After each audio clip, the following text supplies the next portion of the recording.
Persa. Di ba ka, umano nga rin niya?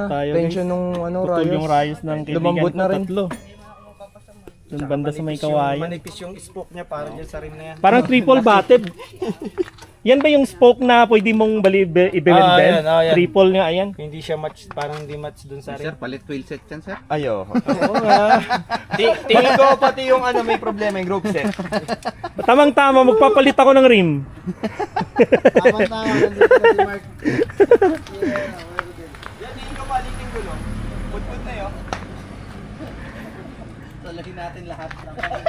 Sin? Pabalong kasi sir eh, palusong eh. Sa may, Ay. kawayanan, yung sobrang baba. So, ganito pag trail ride guys.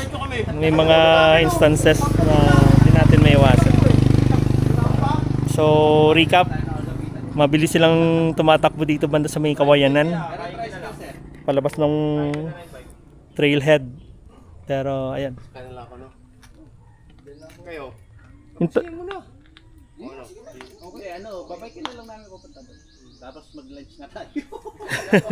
Pag may nagkaganyan ako, nakakano. Ay. Sige lang, bail out muna kami. To 30, baka pwede kayo, sama ulit kayo.